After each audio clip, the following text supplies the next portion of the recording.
did this one, traded for my first big win. Jonathan Fink on the line tonight, with a pack in hand and a story that bites.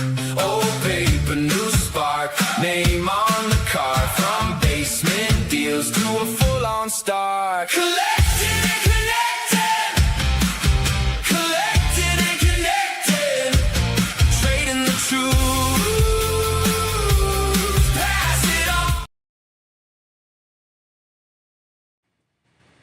Hey, what's up? Jonathan Fink, Sports Card Collectors Club, and this is the Card Life Chronicles Hobby Update. We're going to go live tonight with a chat and the whole thing. We're going to cover a lot of topics, and we'll get started at midnight on the Eastern Time, 11 o'clock in the Midwest. So we'll let some people, give everyone a few minutes to join the chat, and then we'll get started. Thanks for joining us tonight. We're going to have fun.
All right, 13 minutes to go. Thanks for joining us. We got 5 people in the chat so far. Everyone, welcome.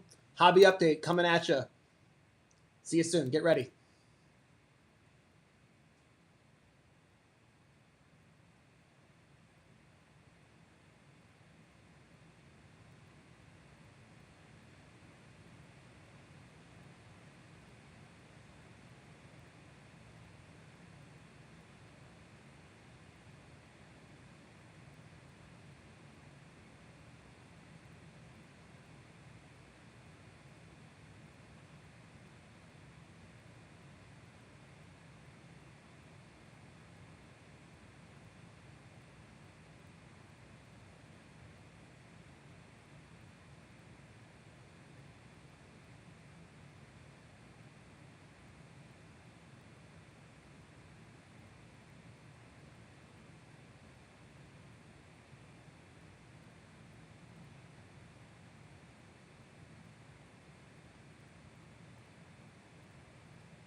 All right, guys. Everyone, thanks for joining me.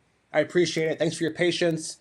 We got 7 people to start. That's awesome. It's always wild how I do these spontaneous Car Life Chronicle sessions and starts with a half dozen people, and by the time it's over, it could be in the thousands. So thank you, and I'm excited for the journey. This will not be a 2 or 3 hour marathon. I don't think this is a hobby update.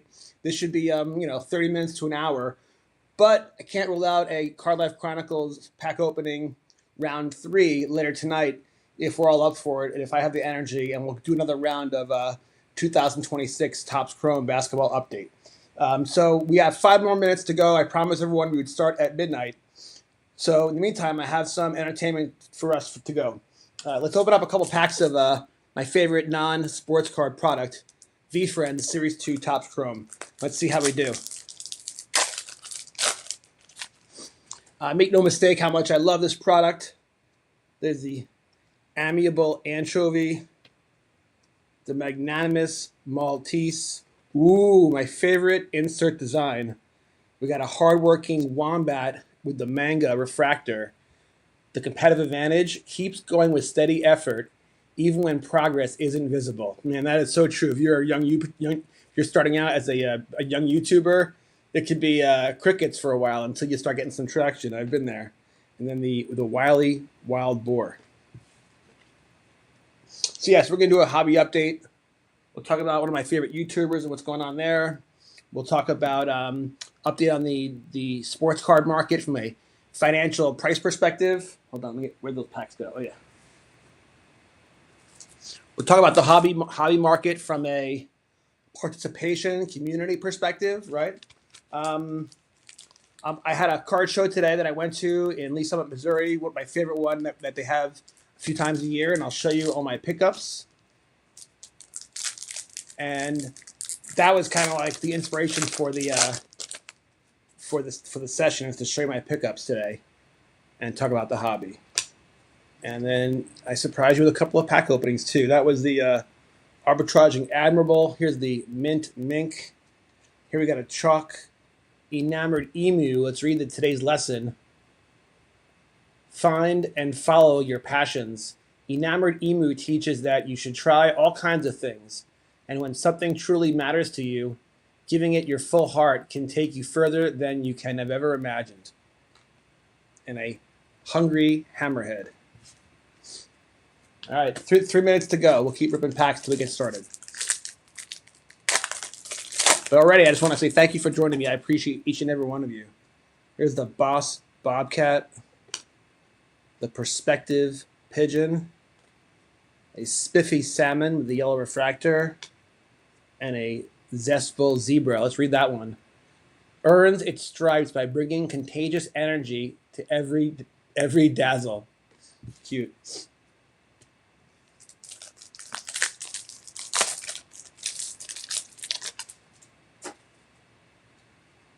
Caring Camel, Prudent Polar Bear, Sufficient Shrimp, Brilliant Barb. Let's read that. Glides through the depths of life with creativity, vision, and insight. Cool. All right. Hobby update begins in 2 minutes. I'll be right back. Thanks for joining me tonight, guys. I appreciate it.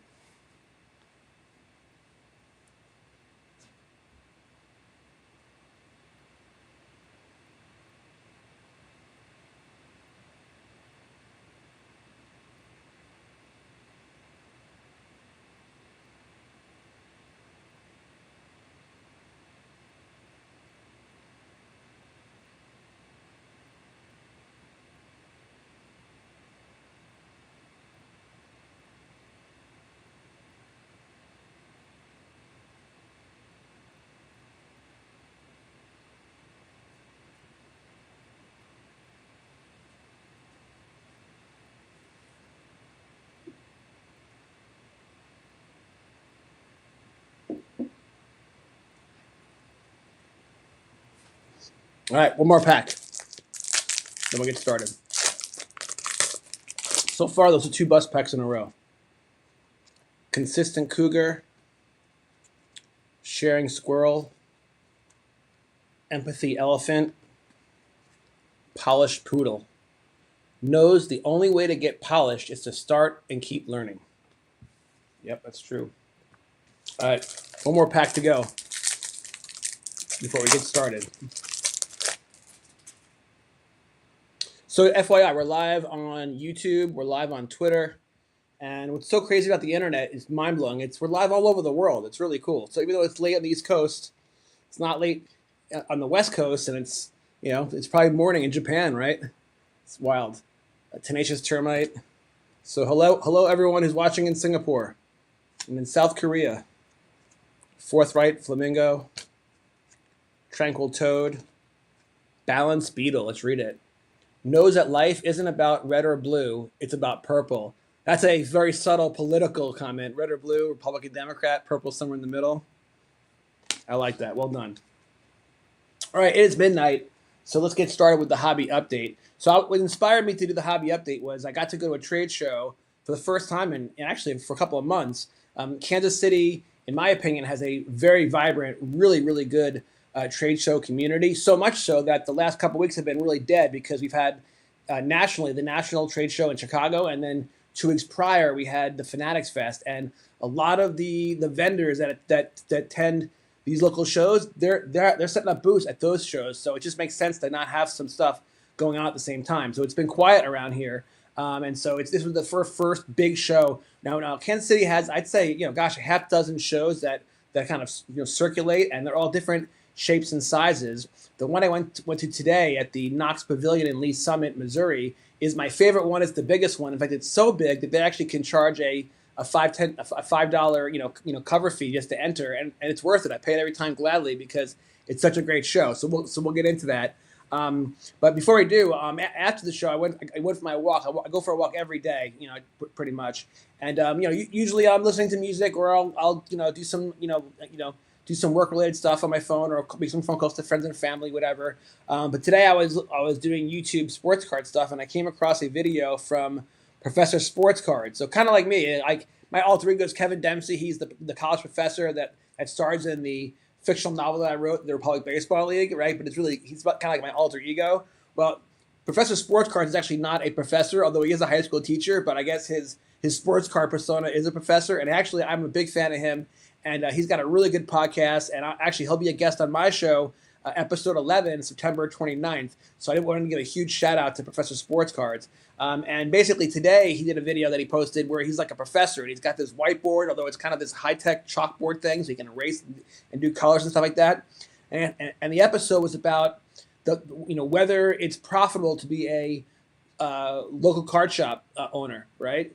And that's a very interesting topic because to me, the local card shop is the bread and butter. It's the lifeblood of the sports card hobby. It is the epicenter where community can form. And it's important that sports card shops survive and do well. And right now we're seeing a huge influx of corporate sports card shops, and that has a huge influence when it comes to distribution of the product.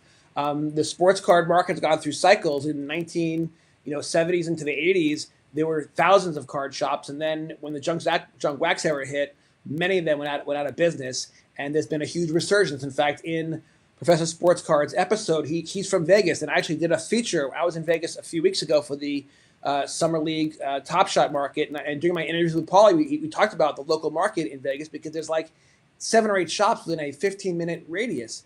And I thought, only a place like Las Vegas can a place like that survive, because lots of tourists are coming in with money. They're there to have fun. They want a lot of money. They want to spend it. And so it's a great place to spend some money. That is at a card shop where you can buy a Mickey Mantle and this and that, whatever. So midnight at Fink Oasis. Yeah, that's what we can get into that actually. I'll explain why midnight is such a good time for me to do these episodes. Right, the house is quiet, although my dog will inevitably come to interrupt to go potty.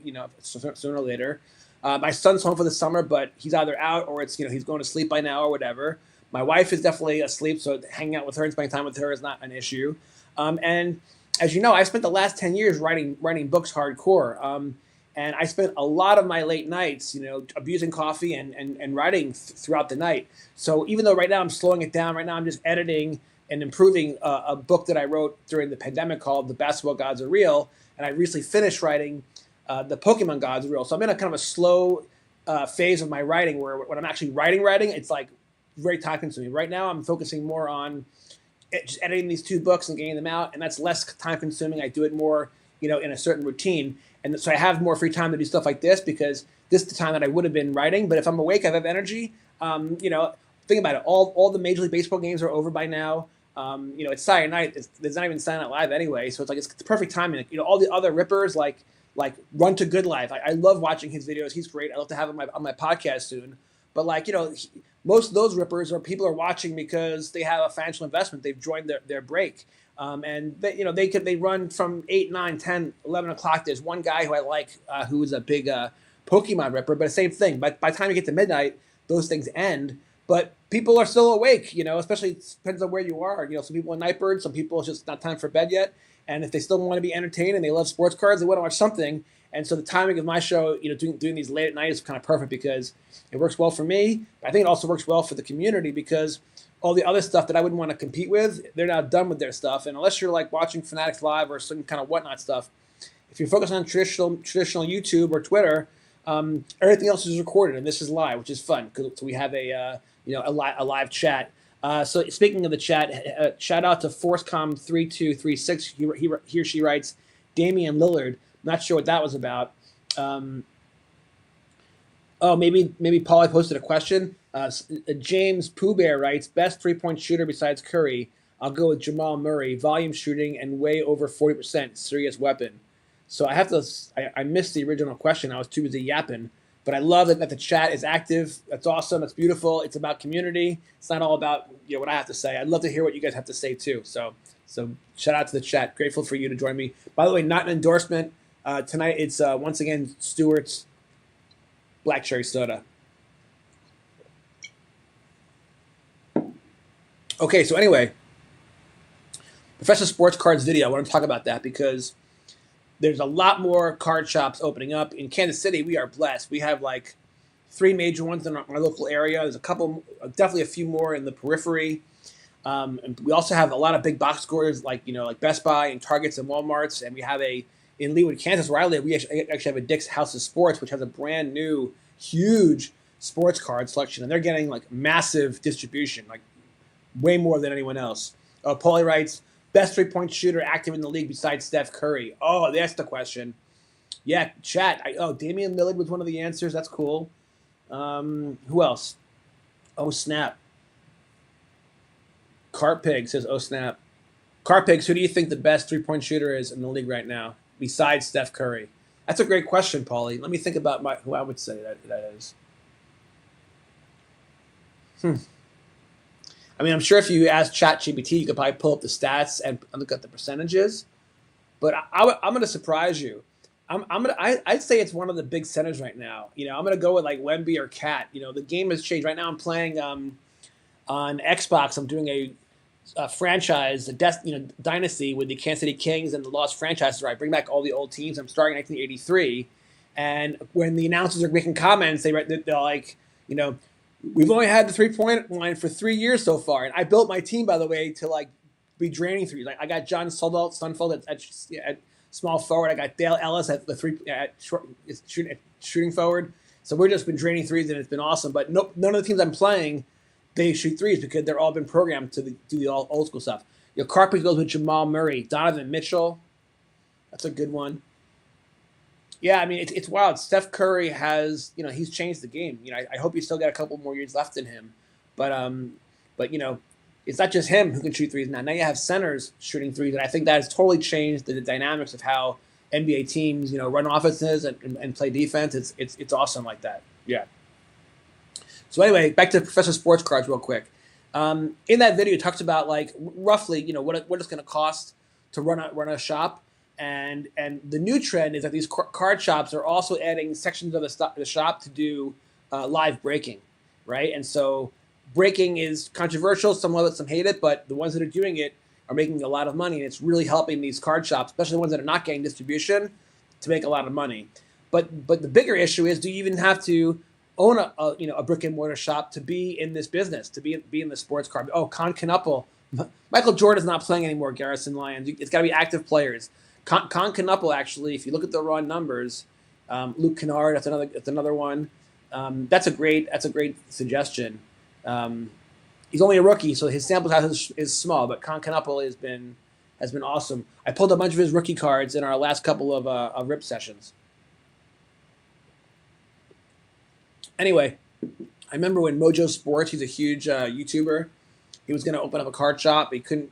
He wanted to do it in LA, and he couldn't find a good situation because you have to deal with overhead. You got to deal with insurance, security. You got to pay for the employees. You got to deal with labor laws. And California rent, where he wanted to live in LA, was too expensive. But now he's just doing trade shows, and then it's kind of like a traveling circus situation. But you can make a lot of money doing trade shows. It's just not, every week is somewhere different. It's not when you're in the same place. So it's not great if you're a family guy, but it works. But I think the point is that there's money to be made in the sports card hobby as a local trade shop, local card shop. And if you love what you do, if you love sports cards and you don't love your 9-to-5 job, it's something to look into. But I also think you should look into just doing it out of your house and just running it through eBay, because you can run a very similar business. And yeah, there's some shipping costs involved in that respect, but to remove all your overhead and all the extra costs that come with running a physical shop, especially in today's day and age, you have to deal with security. I think you can be an entrepreneur and just do it from home. So I think I would just give it some thought. And by the way, it's really easy to do these days. You can go to LegalZoom.com and create an LLC and set up your own business for cheap, and anyone can become an entrepreneur. And to do it the right way, file your taxes and make it a side hustle. Don't quit your day job just yet. But if you love this hobby enough, you can do it. And I know a lot of the community that comes from Paulie and Connecting, they love basketball, and basketball, the growth is huge for sports cards. For basketball, it's still, I think, scratching just the surface because it's such a global game. So yeah, sky's the limit. Jason Tatum, James Harden, those are good suggestions, guys. Oh yes, thanks for the great starting advice. Yeah, and by the way, it's like and by the way, I don't know if you've seen this, but there's been so much more in the Pokemon space, but a lot of card shops around the country are getting broken into because the cards are so valuable, and so it becomes such a pain in the ass and very stressful. If you're doing it from your home, no one knows your location. No one knows going to come rob you. When you have a location, there was a place in Vegas. I won't even mention the card store's name. I can't remember it off the top of my head. But I came in. I did like one of those like, hey, let's check out this sports card. And I was filming it, and the guy was like, hey, do you mind erasing that video, because they had this giant safe in the center of the store. I'm like, well, I'll delete it, but what's the problem? He's like, well, listen, we don't want a video of our safe there. We already had break-in problems. I'm like, wait, because people can come by and they can see your giant safe. I'm like, why don't you put the safe behind in the back room? He's like, well, the safe is too big. I'm like, well, then why don't you just buy a smaller safe, bro? Like, what are you doing? So he's got this. I thought the giant safe was for show, because Tom Brady's card vault, that's what they had. They had this shtick with this giant vault, and inside the vault is not sports cards, it's more memorabilia. It's helmets, it's jerseys, and whatever. So I actually deleted the video, and I wound up buying some fun stuff from those guys, but just totally insane that they didn't think it through and they didn't get a small enough safe. But the point is, if you're doing it from your home, you still can get insurance, by the way. You also can keep your cards at like a bank, say deposit box, your most expensive stuff if you had to. But most people can just keep their stuff in their home in a safe, and your stuff will be fine. But the point is, starting small from your home and making sure you love it and successful, and then moving into physical space, that's also something to do. I mean, a lot of people, like I know here in Leawood, there's a place called Art of Sports, and it's run by a father and son. And it was just like the father's retired, the son needed a career that he was passionate about, and they built a really nice business. And if you love your family and to run a family business, it's really special to be able to share that with other people. Where if you run it from your house, it can kind of get get lonely. Low risk, so dumb. Which is so dumb. Starting a physical store. Yeah, it's just high risk. It's just high risk, and there's lots of overhead long before you start making any money. And right now, remember, the sports card and non-sports card market is booming. So a lot of sports card shops are making money because their inventory keeps rising in value, and they're selling it with aftermarket prices. And this can't last forever. I've been cautioning people in several videos talking about how all economics go through cycles. And if you remember, during the pandemic, prices ramped up like a hockey stick, and then they crashed. And it took many, many years for it to build up again. And now we've hit another new peak. And it's not just the GOATs. I could show you a Ted Williams card, a Carmelo Anthony card where the prices just look like they're going straight up. So now's a good time to be taking profits in some of your sport. If you're into really investing and you have a lot of singles, don't sell things that you'll regret selling because seller's remorse is awful. But take profits on things that you wouldn't be upset about if you sold, or something that you actually could sell today and maybe buy back cheaper later, the same as that card. James Harden rules. Yeah, John Barnes. Harden is so controversial, dude. Right? I mean, like people love him or they hate him, but no doubt he can hoop it up. That's for sure. Okay, so anyway, yeah. So I just thought if you go check out Professional Sports Cards, watch that video if you're interested in becoming an entrepreneur and getting into this business, because it talks about what's it going to cost. And it's rough numbers, but I think it's a very valuable 15 minutes of your time if you're curious about getting into the hobby. And by the way, I'm excited for him because he'll be a guest on my show, my flagship sports card Collectors Club podcast, which is 7 p.m. every other Tuesday night on Paulie's Collecting and Connecting Network, which has been rebranded, by the way, which is awesome. I love it. With the next Barstool, it's freaking awesome. Yeah, James Harden debate is going hardcore in the chat. That's fine. Keep it up. Enjoy that stuff, guys. The chat doesn't have to be about what I'm talking about. The chat can be about whatever you guys want to talk about, because what I love about this, doing it live, and this is true for next Tuesday night, is my Rip Sessions episode, which is 9 o'clock every other Tuesday. And that's like a local card shop, virtually. Everyone at a card table. Anyone can come join us and open packs with us. Just DM me. I'll send you the link, and you can come join. In episode 1, we had Levi Dombrowski from big Oklahoma City Top Shop guy, and we had a great time. It was so much fun.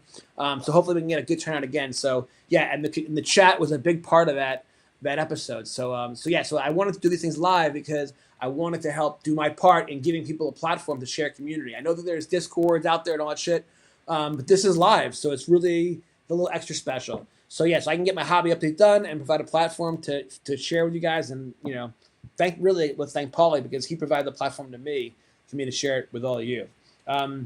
Speaking of which, huge thank you to the community and to the chat and to Paulie, because it was Paulie who first invited me to do a podcast with Sports Card Collectors Club, and then we were in Vegas, and he was like, you should do more stuff with us, and now I'm so active. I'm like special guest on the High Hard one, which is tomorrow night. I think it's 7 p.m. So check that out. It's also on the Buzzer Network, and of course, Collecting and Connecting. And then I'm also going to be a guest appearing on a Pokemon new podcast that's launching on his network, and he's the master producer. He probably is doing an amazing job. And so anyway, that's when I realized, all right, I can do more with you guys. And so I've been more of a guest host on those. But then I realized I could do Rip Sessions, which is not really about me. It's just me being a host. Hopefully that's more about the community just taking over the show. And then the Car Life Chronicles, that was I used to have a pack opening series that I used to do, and I did over 1,000 pack openings. But there would be on my makeshift camera, and it wasn't done properly with an intro and all that stuff. And I thought, you know what, let me do those live. And that's when I created the Car Life Chronicles. And so one time I did a 3-hour V Friends Car Life Chronicles episode, and we went, and I think we had, I forget now, I think we had like 2,000 people, I think, something like that. It was amazing with a lot of people from like 2 to 3 in the morning. That's when the number like jumped even higher.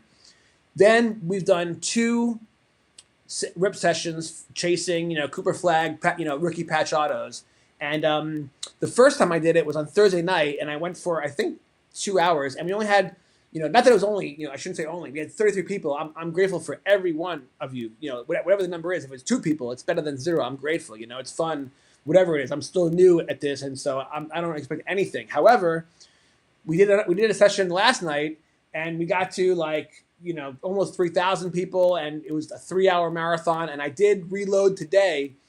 So after this hobby update, we'll shut it down. We'll end this episode of the hobby update, and we're gonna probably crank it up again and take it after a 10-15 minute break, and we'll do a live rip session, because the truth is, and we'll go through it today with the hobby update part of it, the market update, a lot of big chase cards are still up for grabs. And if the sports car gods are with us, and come on, I'm wearing a Patrick Ewing jersey, guys. Come on. Oh, here's my dog. Hold on, time out. We got to take him outside so we don't have an accident. But we're already at 120 people. Thank you so much for joining us. When I get back, we're going to talk about the rip sessions. I'm going to show you all the hits from last night. So be right back. Hold on. Let's go potty. Good work.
All right, chat. Just for the record, this is now the fourth time my sweet dog Buddy has come and interrupted a stream to tell me he had to go potty.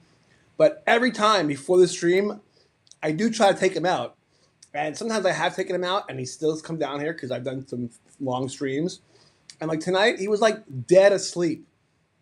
So I'm not gonna wake him up. I let him be. I gave him a sweet kiss, and I'm like, I'm gonna go do a live stream, and then so he came down. So I had to take a timeout. So sorry about that. But you know what? That's one of the benefits of doing it live, because yeah, if I was doing it offline and I just recorded, I could just stop, re-record it, whatever. But the live chat keeps going without me. So who knows what you're talking about? You're probably long past 3-point shooting conversation. But anyway, I do want to talk about basketball. All right. Now, I think these are actually all my hits from both nights. Now, I did not have mega success. Very few numbered cards, no autographs. The product was very, very expensive.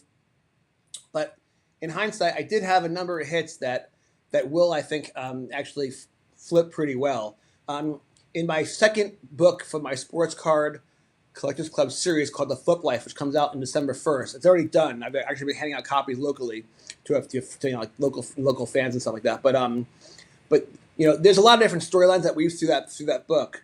But one of the things is that I learned how to basically find a target market of people to buy my books, specifically when I wrote the sports card book, because I realized if anyone is buying sports cards, when they buy a Cooper Flag card and they get the envelope from me, if there's an advertisement for my book about sports cards, well, it's like, why wouldn't they would be interested in that book? Of course they would.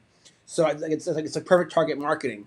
But I also realized that I can then use that for all my other books. And if I rip a box of golf cards and then sell a bunch of rookie cards, whatever, or, Tiger Woods cards, anyone who buys that card who A, loves golf, B, has money to spend on discretionary things like books and sports cards, and so why wouldn't I give them an advertisement for my book, The Golf Gods Are Real? It's like a layup.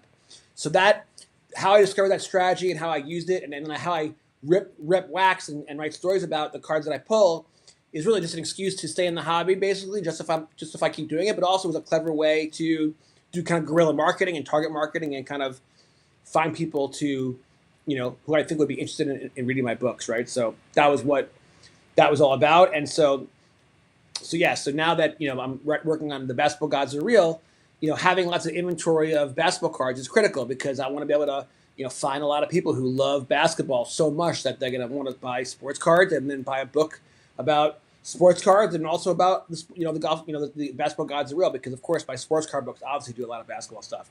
So anyway, so it's really wild. So the point is, the same exact rip session 2 nights in a row. Now I don't know if it was a reflection of sending out the links or maybe more of them got retweeted the second night, but I only had like 33 people the first night.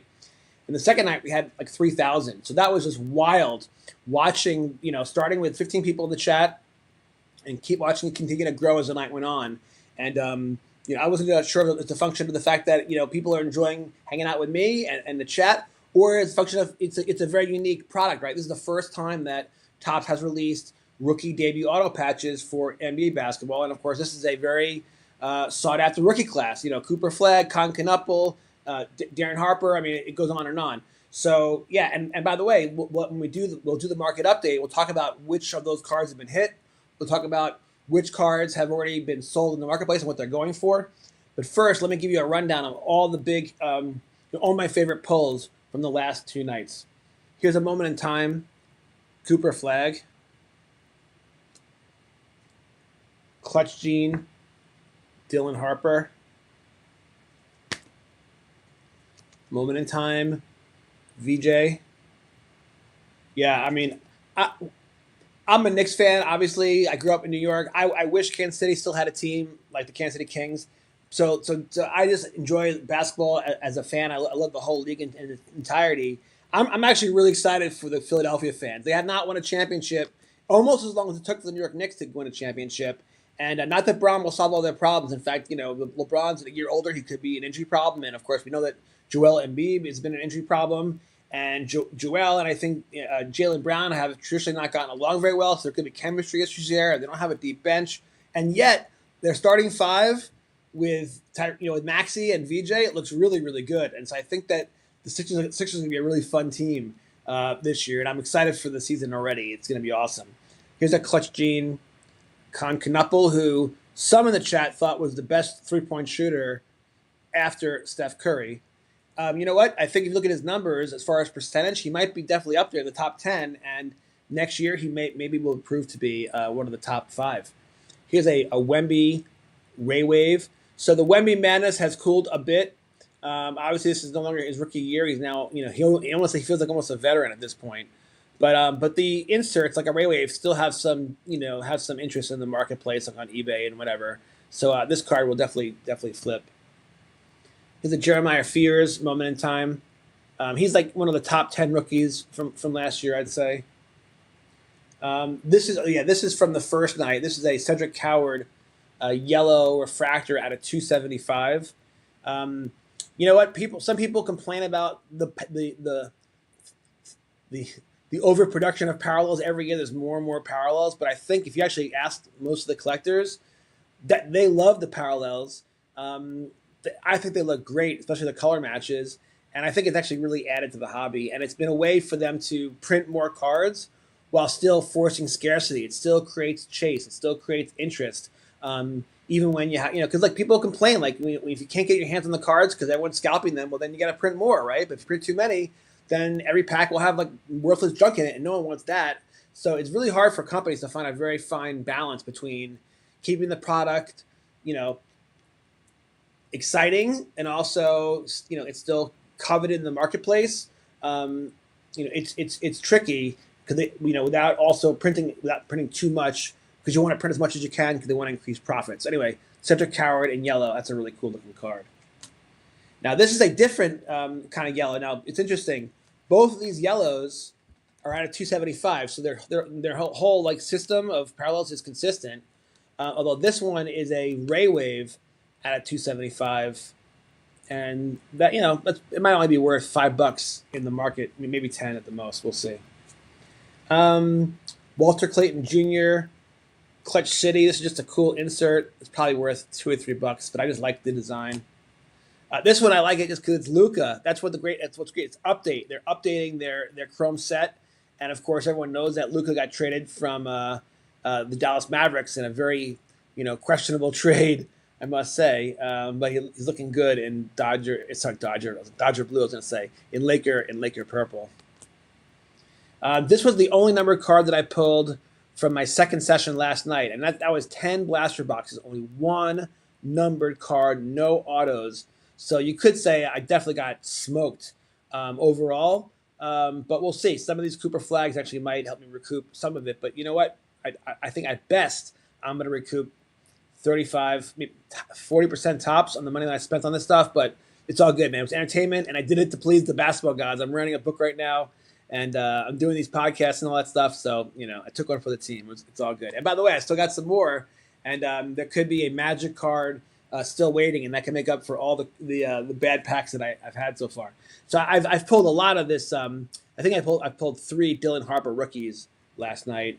Obviously, he was. I don't think he was that coveted when the season started, but he played really well as the season went on. And by the time the playoffs occurred, I mean, he was like already a veteran in the backcourt with Stephen Castle, and I think that Wemby and the Spurs are.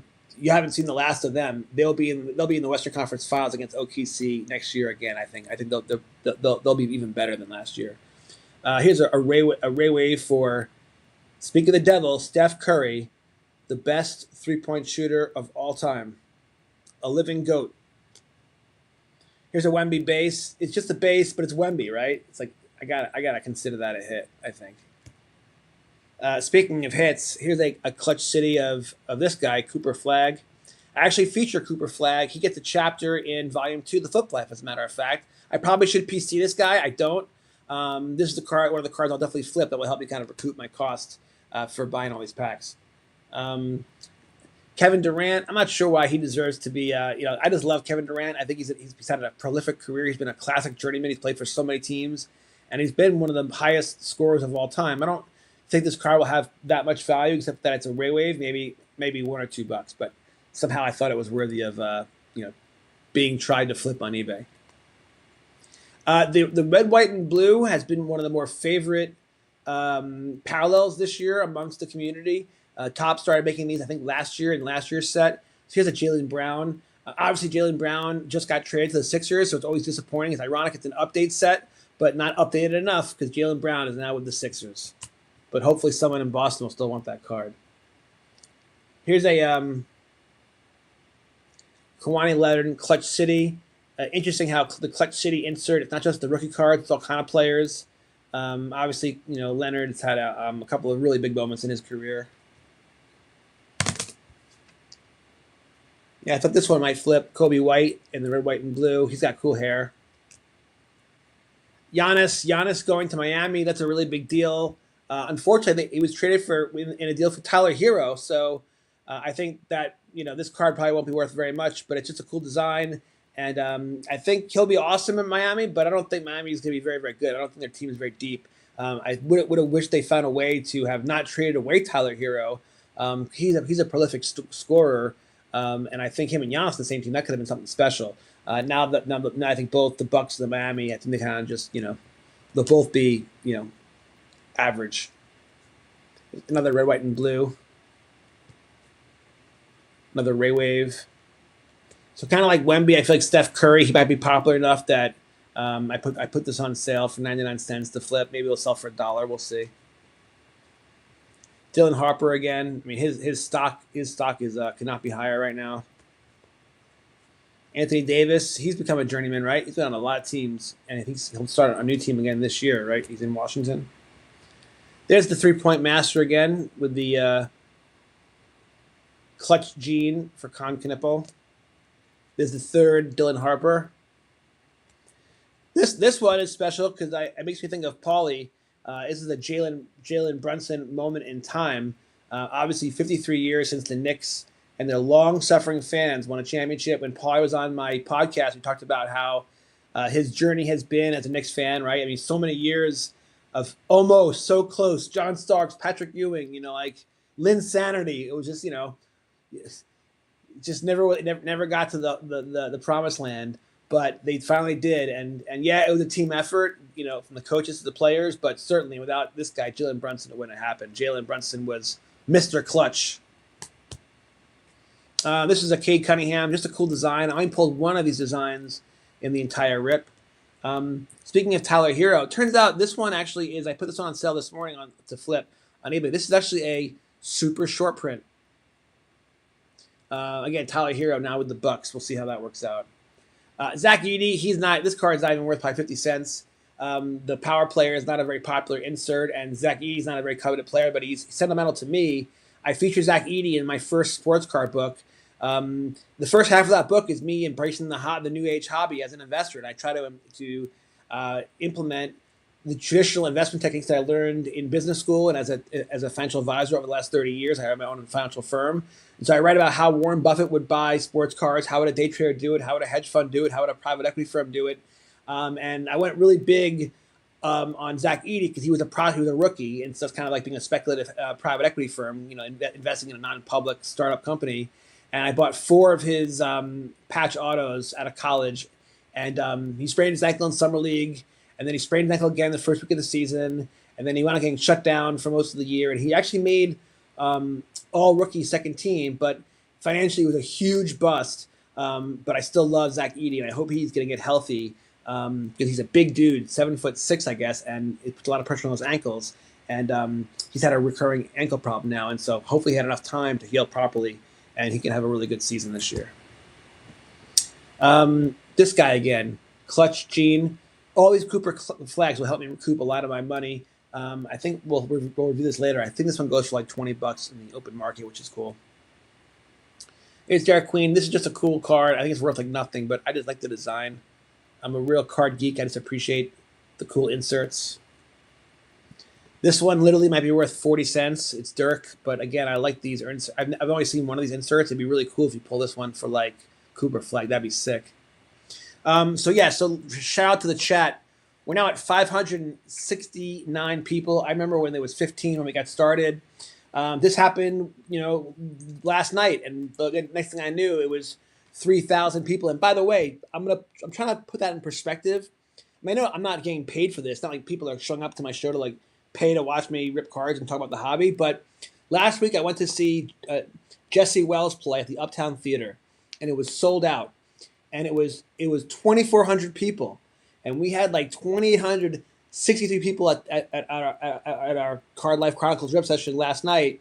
And I thought, wow, it's like selling out the Uptown Theater. That's freaking amazing, you know. So thank you for everyone who came and joined me last night. I appreciate it. And again, thank you for everyone who's here tonight for this hobby update. I appreciate it. We'll get to more hobby update stuff in a minute. For now, I'm showing the proceeds from all the rips, my favorite rips from the last couple of nights of rip sessions from the Card Life Chronicles. Here's a Jason Tatum with a no limit insert. This one, the price will come down a little bit, but this card is going for $200. Now that it sounds like a lot, but not when you spent hundreds on the boxes that I did the last two nights. But this one is obviously very coveted, and yeah, that was a big win. This one is not special. In fact, they used Fortune 15 in the baseball chrome, but it's Josh Hart, and look, he's one of those. Doesn't get all the credit like Kat does or Jalen Brunson does or OG Anunoby does the tip in, but it's the role players like Josh Hart that help make championship teams what they are. The guys who are unselfish, the guys who play defense, the guys who don't care if they get the shots taken, the guys who are just happy to contribute. And I think that's because him and Brunson play together in college, so their chemistry is amazing. But all teams at every level, from the 10-year-old kids in travel baseball all the way up to the pro level, team chemistry is everything. And that's one of the reasons why the Knicks were so good this year and will continue to be good, is because they have such amazing team chemistry. There's a moment in time for Con Knuppel. I just love Paul Pierce. Paul Pierce is one of the greatest players to ever play for University of Kansas, and I've been an admirer of Kansas for many, many years. My wife grew up in Kansas, and I live here now, but now my son goes to KU, so now I'm even more fanatical about KU, but I've always admired this guy, and I remember all those years watching him play for KU. He was terrific. Here's a Con Knuppel straight up rookie card. This is unusual because there was rookie cards in Topps Chrome basketball when they first came out. This is the update, and what they did update is his jersey. He's wearing the alternative yellow-orange jersey, as are a lot of the players. That's pretty cool. Oh yeah, then I did one random rip. We ripped a box of WWE, and I pulled this auto out of 50 of this guy Noam Dar, which I thought was pretty cool too. So yeah, so that was all the good hits. So again, nothing mega. I mean, look, there's 50 rookie auto patches. I think maybe like 15 have been hit. So there's many still to hit, and we'll get into some of the people that have hit stuff. I met a guy at Dick's Sporting Goods 2 days ago who pulled a Wemby card that's worth $30,000. He already sent it to PSA. I'm like, wait, I thought PSA shut down. He goes, not if you spend $140, it's not. So that's big money. But I guess if it's for a card worth $30,000, it's probably worth it. All right, new black cherry soda. So cheers to everyone. Not an endorsement.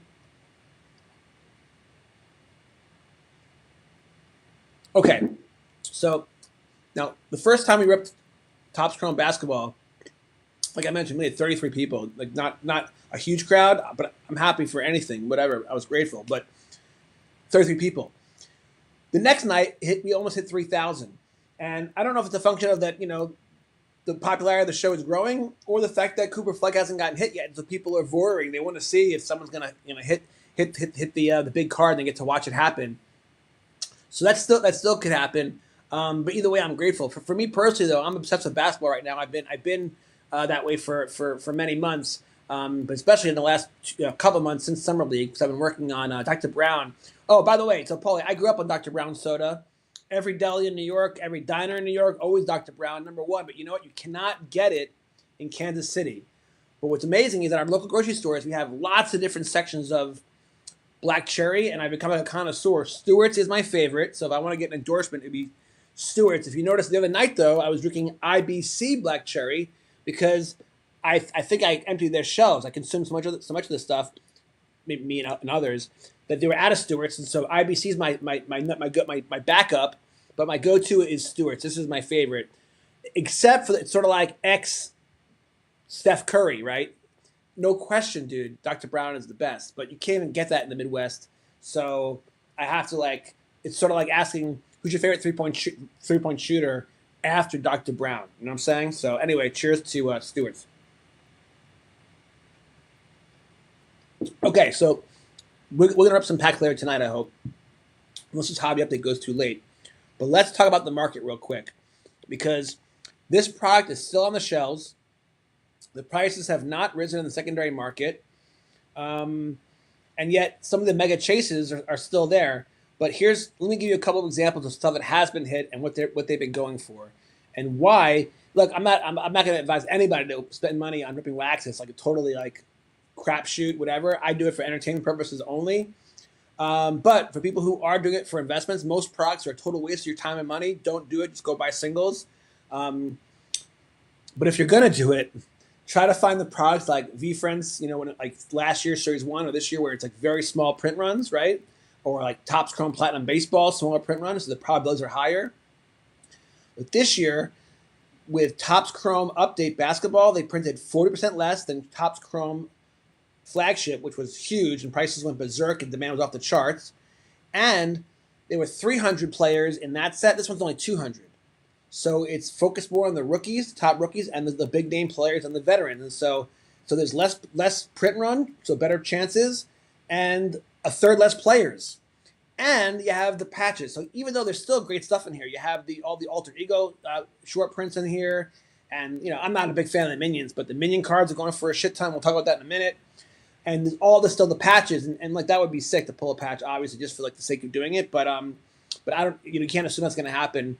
In fact, I did hear a conspiracy theory. I wish I should have saved it. I saw it on TikTok. I think it might have been the guys from We the Hobby.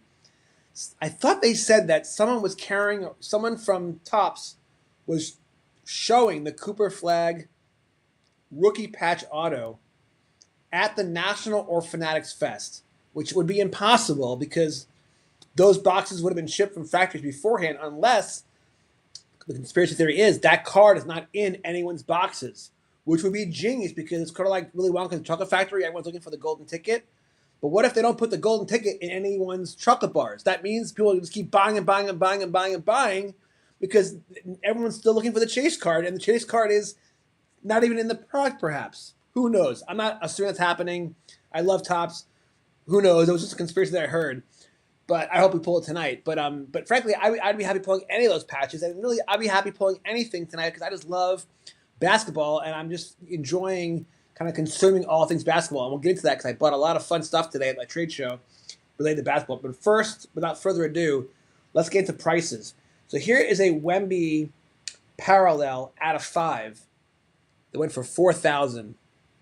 Now look, imagine being a kid, 15-year-old kid, summer job, mowing the lawn.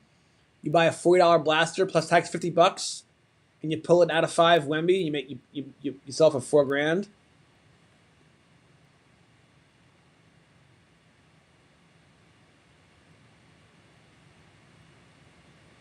Here's a Luka refractor, 10 out of 10, going for 4 figures.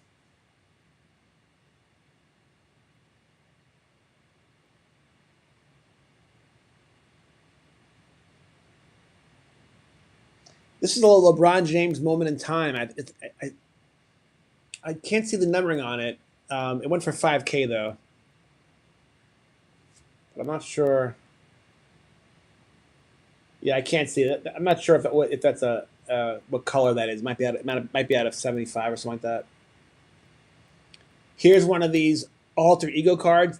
This is the kind of shit that Topps needs to be doing to start raising the level of their inserts so they can start to kind of replicate what happened with Panini. Panini had some of the best designs. Say what you will about Panini, but like the Kaboom is a legendary card. The Downtown's a legendary card. Those will be valuable forever, and maybe even more so because they're not making that many more of them. But these are the kind of designs that I think can start to rival in desirability and in artwork the kind of design that Panini used to make. These are called the alter egos. They only made them for a handful of the players, but that went for $5,000. That's for SGA, by the way, from OKC.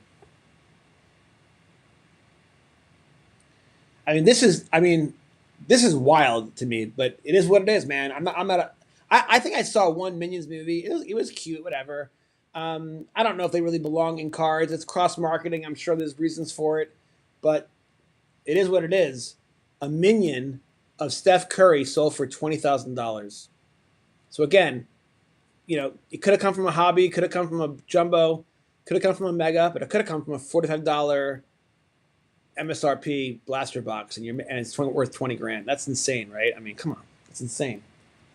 That to me almost is like a non-sports card, and I say shout out to that because the non-sport card market is booming. This is another cool one. To be honest, this is not original. This is kind of like the old Panini Color Blast design, but it's a beautiful design card. And this is of Luca that sold for 25K. That's insane. Yeah, Paul says Minions for me is bizarre. Really, like, come on, it's just like, what are you doing, guys? Um, Paul is emailing me. Yeah, dude. Dude, if I get sponsored by Stewart's, that'd be the coolest thing ever. That'd be funny. And then I like players in their city. Jordan Skybox with the Sears Tower was iconic. Yeah, totally.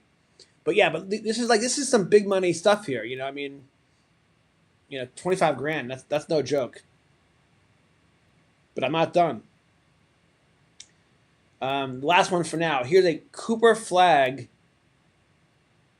out of 8. This is basically well, I guess it's not a base auto. I guess it's like purple design, but 32,000 for Cooper Flag. That's sick. That's big money, man. I mean, it's not life changing money, but if you're a 15-year-old kid, you pull a Cooper Flag out of 5 auto, it's definitely life changing for that, for sure.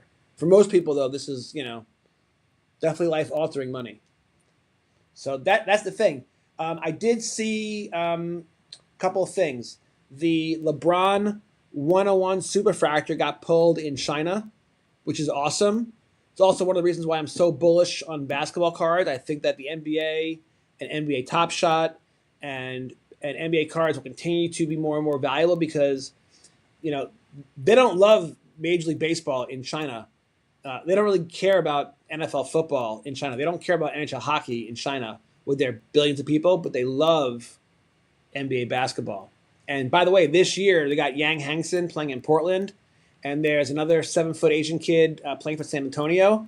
Like, the Chinese players are coming; they're awesome and they're good, and it's going to make the game even more global. You saw what Yao Ming did for the game during his rise. I mean, I think he eventually had injuries that held him back, but yeah. So that happened. And by the way, a Cooper Flag alternative 1-of-1 Superfractor got pulled today. As you know, a lot of these cards, like this picture of LeBron, is like his base version, but there'll be an alternative version. So will be 2 different Superfractors, I guess, for each player. So the point is, even though some of the big stuff has been pulled, I mean, none of the rookie patch autos for the major guys like Dylan Harper, Con Knuckle, Cooper Flag, all those are still available. So my point is, if you I know that in Kansas City, a lot the Walmarts and Targets and the Shields, they all got delayed their shipments, and so even though there's still some stuff at House of Sports, for some reason people haven't figured that out yet. They're emptying the shelves at all the local card shops. But wherever you live, if you can find these boxes, I would snag them up because the risk reward is just so compelling in a hobby where 99% of the time it is not compelling, and you're going to waste your money and lose your money, and you should therefore only rip wax like I do for pure entertainment value because I just love it. It's so much fun. I do it. It brings out my inner child, and it's fun. But I don't do it assuming that I could make my money back. You have to be hopeful, optimistic, and have a hopeful, optimistic mindset, but you have to be realistic too. So the point is the market for this product is off the charts. And so what happened today is this. So I did go to a local trade show today, but that's not where you buy modern wax. I went back to the baseball card store, and they have a policy where they will let you buy as much as you want, but only the first box will be sealed, and the rest of them come unsealed. So I first bought 4 there, and then I was driving home, and I'm like, I'm just curious. Let's drive by the House of Sports and see how many boxes are left over. And they had sold a ton. But yesterday was the 3rd day, and when I went there, I saw a guy with like 10 of them. I'm like, dude, I think the limit's like 2, bro. And he's like, no. The guy told me it's only 2 for the megas, 10 for the blasters. I'm like, no fucking way. Excuse my language. So I bought 10, and that's what I ripped last night. All at MSRP, $45 each. So it was expensive. And again, you do the math. I definitely didn't recoup nearly probably $200 of stuff. But we'll see. We'll see how that stuff sells, and we'll see what I trade in. And you know what? If the video goes viral and helps me get monetized eventually, it'll be totally worth it. But anyway, I go back today, and they reverted back to their inventory depleted enough now that they went back to their 2 and 2 policy. So yesterday, the first day I bought 2 from Dick's. Second day I was able to buy 10, and then today I bought 2 and 2. I bought 2 megas and then 2, but I went by the policy. So between the 4 and the 2, I added 6. So I got some more inventory to rip some more, and I'm excited about it because this is the last modern product that I'm going to rip hardcore. I am going to buy a high box, which I think will go for like $120 of the flagship football, and I'm going to include that in my Card Life Chronicles storyline. But after that, I'm going to just focus on what I already bought. I have a ton of wax to rip, and so I'll be done for now with all the chasing all the new stuff. But I just felt like with this product and this current unique situation with the rookie patch autos, it was the first time ever, and I felt like I got to go big and do it. First of all, shout out to Jordan Neal from the baseball card store. I saw him today, and I told him I should always give him a shout out before every episode because he was the reason he told me I should start ripping packs and doing pack openings online. And so I'm so glad I did because it's really helped increase my awareness to help people be aware of my books. It's sort of like with selling books. It's like that old metaphor of a tree falls in the forest but no one hears it. Did it even fall? So it's sort of like I've published 15 books, and I literally have 4 books in the Cooperstown Baseball Hall of Fame, which is insane. It blows my mind. But it doesn't really matter if they don't promote it and no one else knows about it, and I didn't sell it. Spent a whole career writing books that no one ever reads. So become a podcast host and becoming a guest on other shows, it was time to do it. I didn't have the time to do it before now, but now I'm making the time to do it, and I'm glad I have. And I've noticed my sales are rising now. I'm selling more books, and so it's nice. And literally, I was like at the trade show today.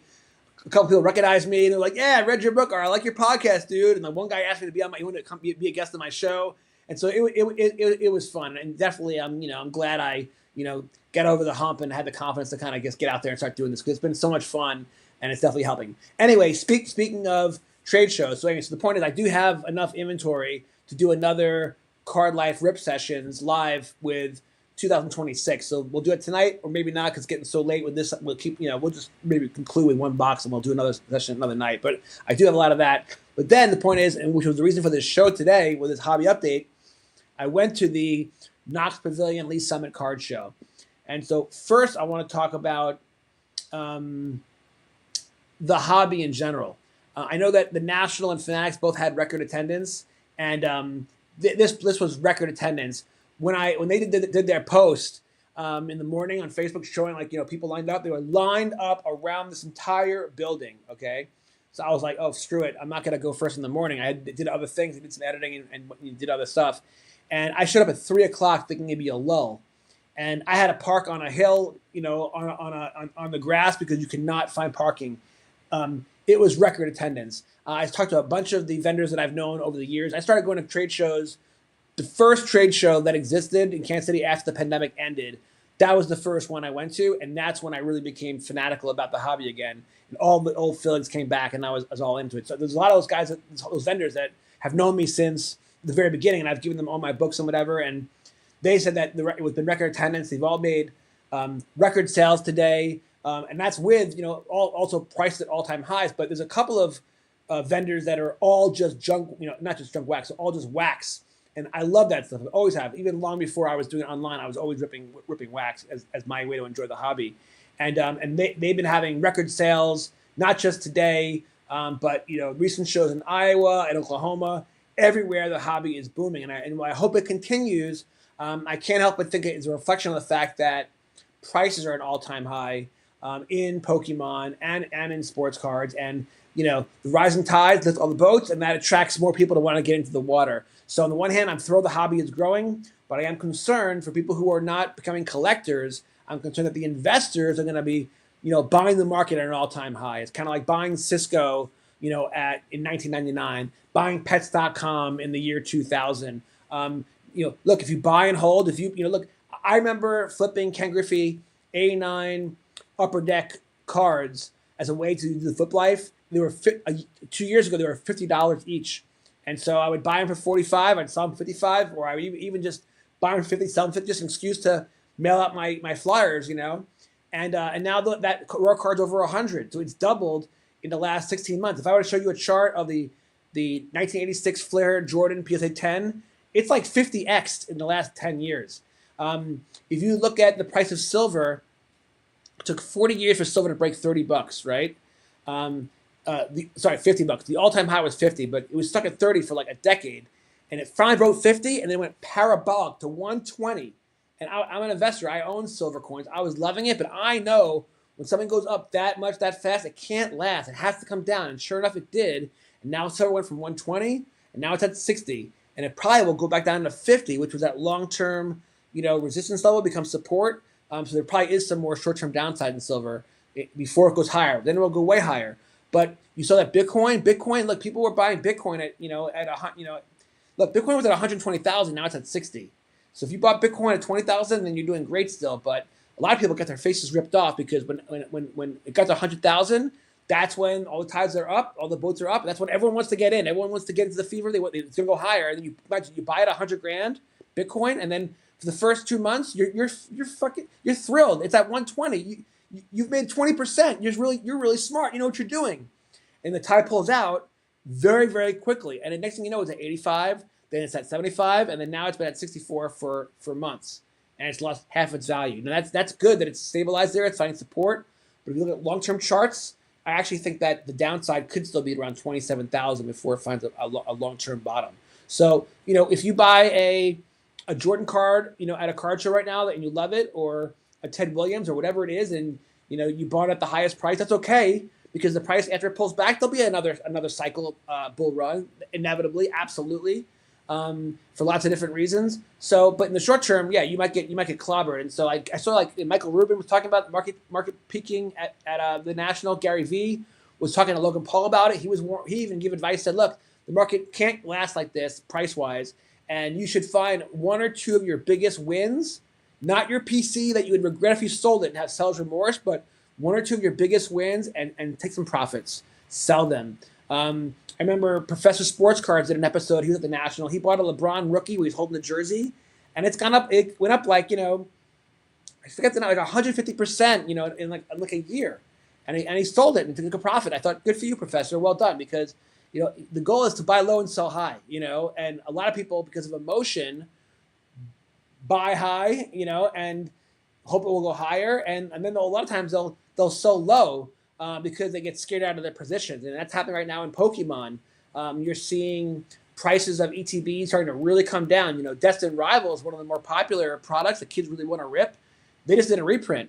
And the laws of supply and demand are alive and well. When you increase supply, price comes down. Prices have crashed in Destined Rivals. And frankly, the last 3 Pokemon releases, Pitch Black, Chaos Rising, they've been total busts. The price, if you try to scalp those, you've lost money. And that could be a lot of things. It could be because the 30th anniversary is coming up on September 16th, and everyone's saving up their cash to buy that and go big. It's going to be a really good set. Or it could be that, the non-sports card market is finally getting Bitcoined. It's finally, look at the U.S. bond market. That's rolled over too. It's finally happening. What happened to silver, it's inevitable. It'll probably happen to Pokemon. And by the way, it's definitely happening, not just ETBs. It's happening with the singles. PSA 10. Of the Bubble Mew, right, and all of the coveted Pokemon cards. Look at their prices; they're getting crushed, And human psychology never changes. Throughout all my years as an investment advisor, the two emotions that never change, the two pendulums, are fear and greed, and they constantly will swing back and forth. So as an investor, Warren Buffett would always say, you find out who's not wearing a bathing suit. The tide pulls out, and he always wants to be, fearful. When everyone's hungry, and hungry, everyone's fearful. And there's an expression called blood in the street. You want to be buying when everyone has given up on their positions. And right now, and by the way, even a lot of the YouTubers that you see, like Sports Card Dad, who I come across his stuff from time to time, and he's showing off his new Jordans that he bought at the National. I'm thinking to myself, golly, you're buying Jordan well known, the all-time high for Jordan prices. But it's not just Jordan; it's all the goats, and not just all the goats. I just saw a Carmelo Anthony card that's got a hockey stick, price. And so if you have a lot of PSA slabs, especially the 10s that are sitting in your house, go pull them out of your chest and your attic, and and look up the prices, because you might be shocked that they're really crushing it right now, and it might be time to sell. Nothing wrong with that. Nothing wrong with taking profits. People always have buyer's remorse if they sell, then it goes higher. But you feel way worse if you don't sell, and then things go lower. There's an old expression on Wall Street that I use all the time, which is one in the hand is better than two in the bush. So just something to think about there. So the point is the price of the hobby card market is at an all-time high, but Pokemon's starting to roll over. It has not happened yet with sports cards. I think it is coming, and Michael Rubin, Gary Vee, and Jonathan Fink are warning and raising the concern. But as far as the health of the hobby, bigger than ever. I saw it today in Lee's Summit, and I had a blast. So let's get into what I bought today. So first, I'm gonna get a quick swig from my future sponsor, Stewart's Black Cherry, and we'll get into what I picked up today. Okay. First of all, shout out to the chat. I remember when there was 15 people here. We're now at 969. So you guys are amazing. I am grateful for you. Thank you so much for joining me today. First one, this was so random. I did not even think I would see this in the middle of Kansas. Like, what? But, I just published my book, The Hockey Gods Are Real. And you'll see from my other sports card books, hockey always plays a role in my books, and it will definitely do so again in the Card Life Volume 3. So even though in Kansas City we don't even have a pro team, but I literally worked for the Kansas City Blades in business school as an intern. I've always loved hockey. For 4 years, the New York Islanders were the best team in the NHL, and that was when I was a kid. And I went to a ton of Islander games, and I remember sleepovers with friends watching Islander games.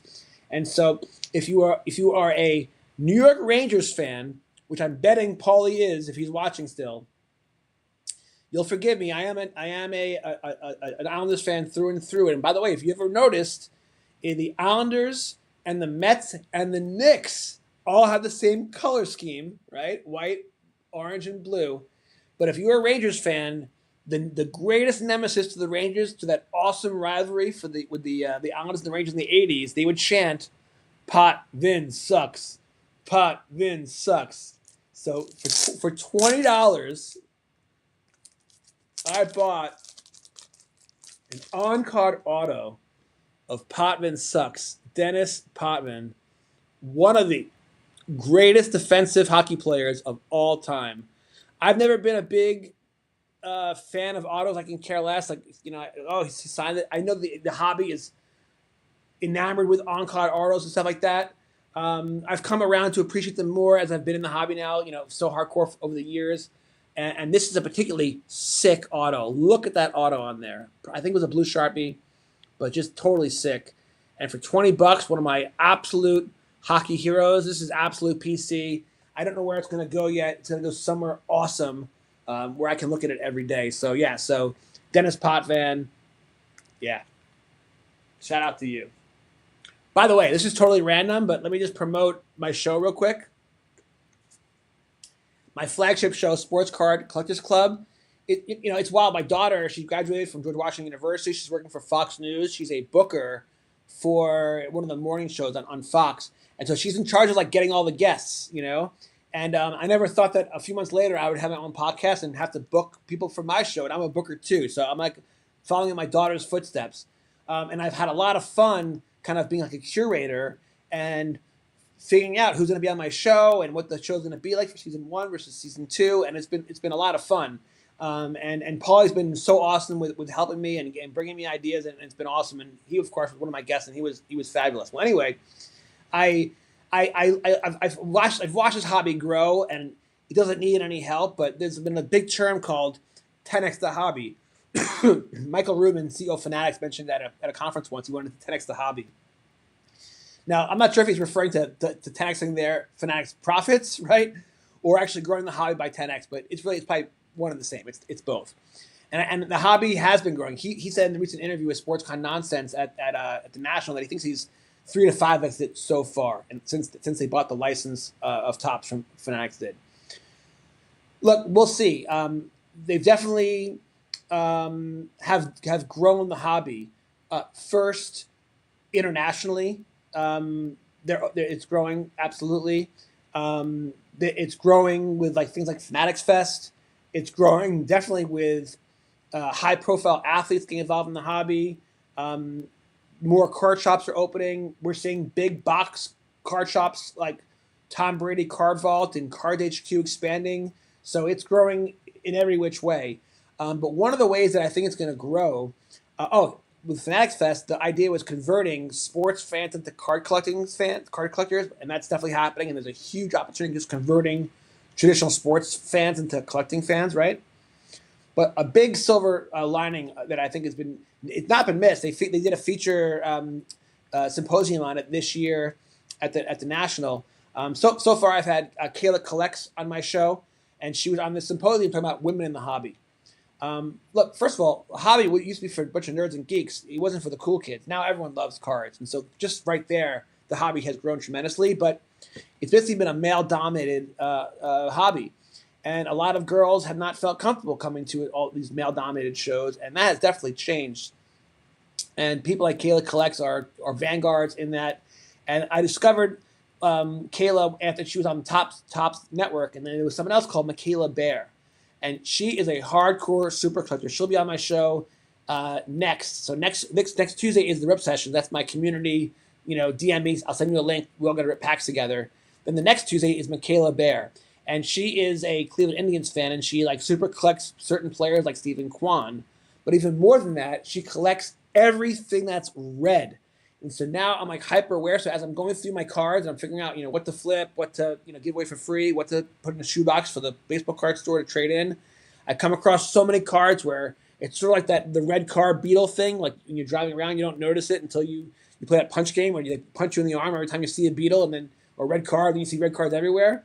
Well, her fascination is red cards. So I just mailed her a couple of signed books, but I'm going to mail her a package again because I mailed. These are all the red cards that I have found since I booked her interview. And so I'm going to start the interview with her by showing her off my pink collection. This one's even numbered, Jeter down out of 199. Sebastian Walcott, and then Joe Montana, and then of course her favorite player, Stephen Kwan. So just a little side note there. Shout out to Michaela. She's going to be an awesome guest on my show. Okay, so that first pickup was Dennis Potvin, New York Islanders on-cut auto, totally random. Okay. Next, basketball. Now, I don't want to give away too much of the storylines that run through Volume 3 of the Card Life, but obviously basketball will play a role because it just so happens that for my nonfiction series, God is Real, I've already done baseball, I've done football, I've done hockey, I've done golf. And I've been deciding I already written manuscripts for basketball and soccer. I was just trying to figure out which one to do. Then the basketball guys totally got a hold of me. Thanks to Paulie, I went to the NBA Summer League events, and that just got me so into basketball again. And then with my Card Life Chronicles series, because I've been editing now the Basketball Gods Are Real, I've wanted to have a lot of basketball cards. A, because I want to be able to have them out at my shows, and also because I want to be able to flip them on eBay and then promote the book. So I've been going hardcore buying all kinds of basketball, especially stuff from the 90s, full high boxes of Topps 92, 93, because literally in high school, this is before the internet, right? I was in a fantasy basketball league for my 4 years of high school, and we literally did everything by hand. I was watching every Knicks game, even the New Jersey Nets, Atlanta Hawks, whatever was on TV, I was always in on it. And I was so passionate about it. And even though I wasn't really great at basketball myself because I was short, and I was better at other sports, the NBA in the 90s, I was obsessed with it. And so I looked to the junk wax stuff I love, and I particularly love ripping the cards that I didn't get to rip because I gave up the hobby in '88. So all that early '90s basketball stuff has been a blast. But then I realized let's keep going back, and so I realized I didn't rip basketball during the pandemic, right? Because I was busy writing books. So I have a bunch of that stuff too. And then that brings me to this. I found two of these what a deal. For 20 bucks, Luka on the cover. And so this will be, I'll do a rip session, Car Life Chronicles rip session of just NBA basketball. And this will be, eventually will be part of a chapter in volume 3. And then I did rip a bunch of Prism NBA basketball when it first came out, but it was before I had my pack opening series. It was before I was kind of reactivated with my Basketball Guides Are Real series. And it was before, NBA Top Shot and before my Lost Franchise NBA 2K series. But I picked up 4 of these. And this is a really good price. 25 bucks. I think these retailed for 30 or 35 for a very, very long time. And then they actually sat on the shelves for a very long time, especially after Topps came out with their products. But now you don't see them anymore. And actually, I really wanted to rip some of this stuff, some of this NBA Prism. So for 25 bucks each, 4 of them. So that's pretty good. Oh, by the way, this is wild. You can see here, $30. So this was $30, and today they were down to 20 bucks. So at a time when junk prices of boxes keep rising, it doesn't have to be that way. You can go on to eBay and you can find junk wax. You can buy a full high box of 36 packs of 88 tops and have a field day ripping that stuff and have a lot of fun for super cheap. And you can go to local card shows, and you can find deals like this. You just gotta be patient and willing to go find them. So anyway, I'm super excited. As you know, I'm loving ripping Topps Chrome Update, but I'm just all in on basketball right now, and I will be for the next many months and years ahead. So for right now, these are the first. This was kind of the stuff that I went thinking that I would buy. So I'm glad I picked this stuff up. But I'm not done. You go to these trade shows, you just never know what you're gonna see. And today, I found a lot of packs, and I love packs. You guys know I'm a pack rat for my pack opening series. And I mentioned earlier that I love the 90s. And when it comes to the high boxes, they're in short supply. They're really, really expensive on eBay. They're hard to find. So first, I found for $2 each the inaugural edition of Skybox. And I got 1, 2, 3, 4, 5, 6 of these. And the Skybox design is very, very weird. It's like Photoshop before Photoshop's time. They're not like action shots like Topps, but they're actually really cool cards. They're not really viable in the market yet. Like the Jordan card, I don't think goes for that much, but that might change. I think that they're pretty really cool cards. Speaking of which, now of course price is way different. $4 a pack, and I bought 4 of them. 4 is obviously my favorite number. These are 1991-92 Upper Deck NBA. So that's a fun one. Now, these are the kind of thing where I might rip them all together in a rip session, like a junk wax rip session as an episode, or like on Tuesday night, if we're doing the rip session episode. I know a lot of the people that will join the episode are probably like the NBA Top Shot crew, so they'll appreciate it if I rip some NBA basketball. So that's what I'll probably do. Not done with that though, and then also $4 and NBA hoops. And we got, let's see, 1, 2, 3, 4, 5, 6, 7, 8. Two groups of 4. So I'm really excited to rip this stuff. So this is the kind of stuff where like only at a trade show would you find that kind of stuff. Okay, next. All right, let's do a quick break. We're gonna rip a pack of V Friends. This is not a paid advertisement. I'm not being paid by V Friends. I just literally love the product.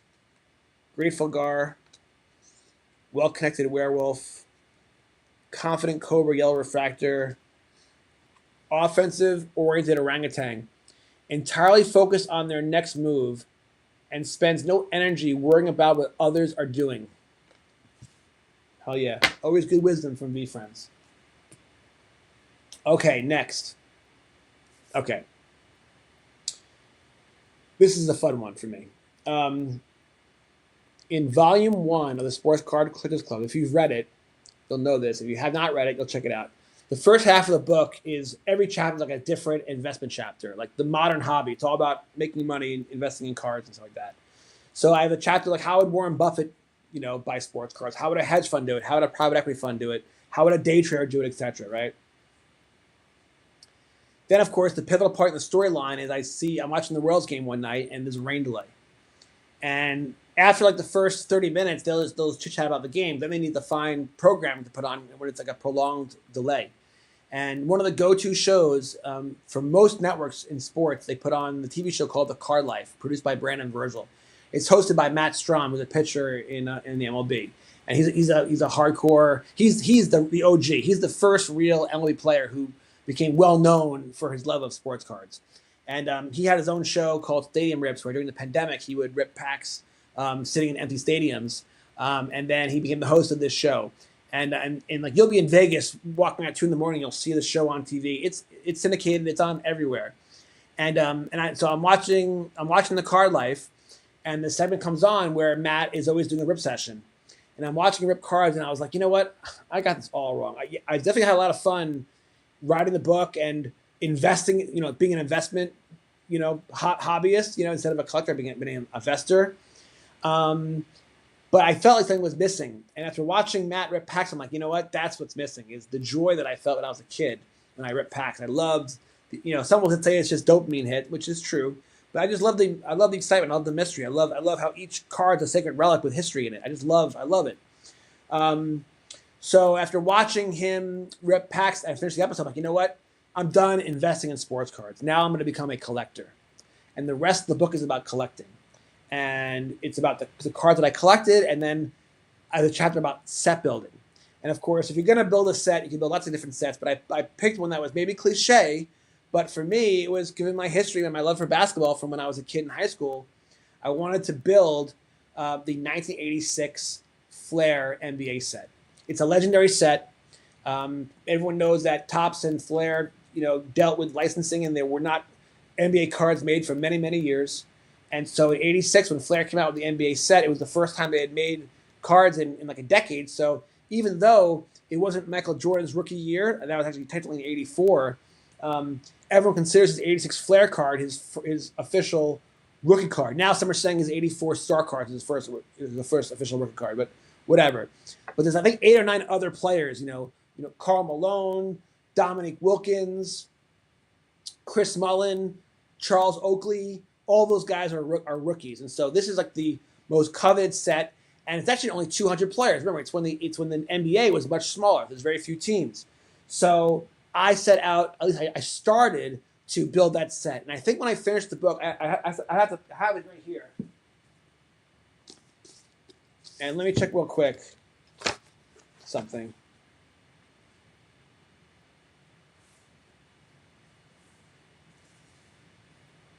Chapter 58, the set builder. Hold on, watch this.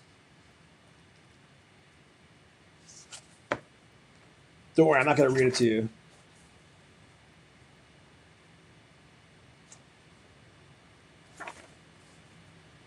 Okay, but in the book, I talk about the beginning of the set building. So I will read this one paragraph.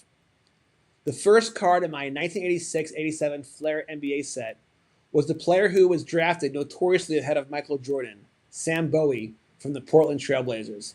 After that, I bought a card from one of my favorite players when I was a kid, Wayne Tree Rollins. By the way, side note, when I started playing with the NBA 2K series, the Lost Franchises, I'm starting from the very beginning, like in '83, with the Kings. The Kings were terrible in '83. It's why they eventually moved to Sacramento, because no one came to the games because they were so bad. But you have all the draft picks, and so I could try to trade up and get Jordan next year, but I'd rather trade all my draft picks and liquidate my roster and build a starting 5 or at least a 7-player rotation of guys that I love. So the first guy I signed was Dominique Wilkins. He's my favorite player as a kid. And my second guy was Wayne Tree Rollins, because he played for the Hawks, and I watched the Hawks play a lot with Dominique, and he was a defensive monster, 7'1", and he was just a beast. And he's been so good in my franchise so far. In fact, I think him and Dominique will both make the All-Star team in the sim. We'll see. Anyway, I next bought each of the following basketball cards for $1 each, plus $1.12 for shipping. By the way, inflation, now that stamp costs $1.32. And it's been 2 years, so it's gone up a good percentage. I bought Cliff Robinson, Gerald Henderson, Al Wood, Norm Nixon, Calvin Nat, Dan Shays, Larry Smith, and Herb Williams. That's 1, 2, 3, 4, 5, 6, 7, 8, and then 9. So I bought 9 cards. All right, check this out. So this is how far I've gotten so far.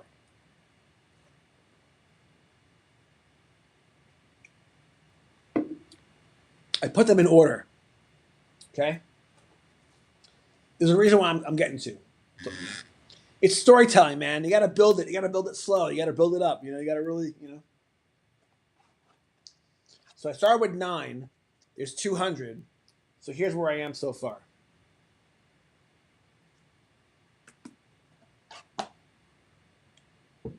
Michael Thompson, Calvin Nat, who I mentioned in the book. He's one of the original 9, core 9. Rodney McRae, Thurr Bailey. Look at these jerseys for the Cavs. They're styling. Melvin Turpin, the orange, right? Maurice Lucas.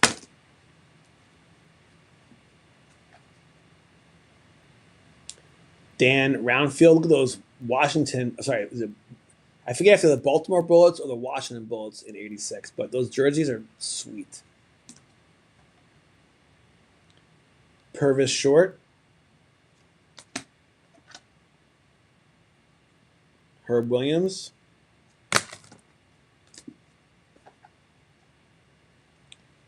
Vern Fleming.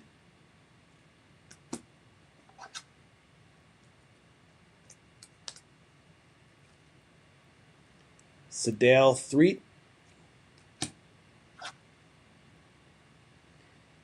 Al Wood, rest in peace, Seattle Sonics. Gus Williams. Wow, Kansas City Kings. My woulda, coulda, shoulda team. Reggie Theus. I bought a Kansas City Kings jersey. I wore it in my first episode for Rip Sessions. I don't have a powder blue one. I got to get one. Those are sharp. Larry Smith.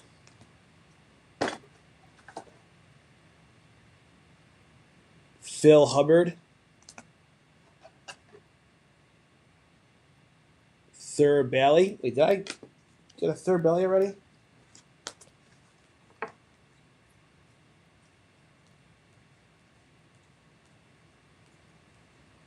Yeah, I have 2 Thurr Bailey.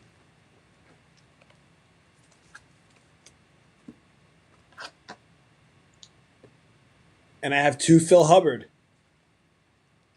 That's just like, not carelessness. Sometimes I'll bid on a couple at the same time, and you wind up winning both when you didn't think that was going to happen. Gerald Henderson, rest in peace, Seattle Sonics. Frank Johnson.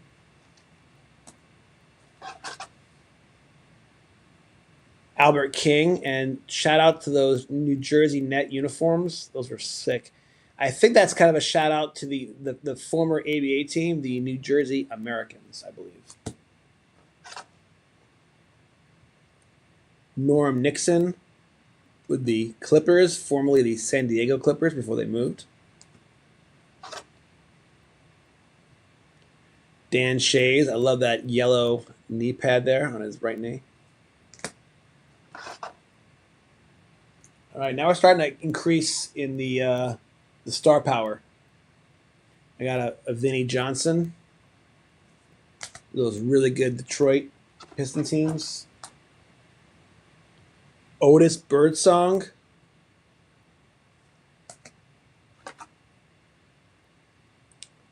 Doc Rivers, now a big-time coach.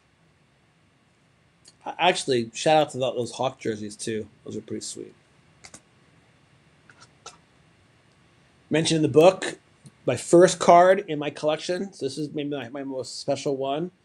And it is wild because this guy is so shamed by being picked before Michael Jordan and then being basically a bust his whole career. I remember him when he played for the Nets and he was a bust. But do you know he's not even in? He didn't give his rights. Him and Charles Barkley, the only two players who didn't give their rights to NBA 2K to be in the game. Was that wild? Why would he do that? I thought he was good. I think he had a good career. Sam Bowie, Cliff Robinson. Ooh, the X-Man, Xavier McDaniel. Rest in peace, Kansas City Kings, Eddie Johnson. Oh, this is the third player that I have two of. I probably should to find out which one's better quality and sell off the other ones. Another Kansas City King, Mike Woodson. Ooh, when you think about those Boston, you think of like Larry Bird and Kevin McHale, but there were these role players like Dennis Johnson who were so good. He's like the Josh Hart of the Knicks, like a guy like Dennis Johnson. This guy's pretty good. Kareem Abdul-Jabbar. Look at that centering. Holy franchise. How bad is that? I forget when I got this one, I was so excited that it was Kareem. I probably didn't focus on how bad. That's one of the worst centering I've ever seen. Look at that. Is that disgusting? It's awesome, though. It's like so bad. Like, can you imagine being a manufacturer of sporting cards and this is the product you put out with this kind of centering? What the hell? This centering is still not a 10, not even close, but it's better than that one. Special player, Magic Johnson.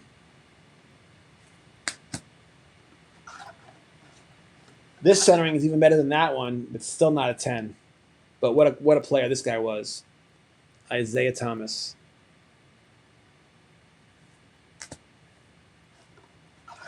Now this one I'm going to take out of this set, and I'm creating a PC for all the players that I'm using in the NBA 2K Lost Franchises Dynasty that I'm playing. So, and I forgot I had this card. I had the Dominique one already taken out.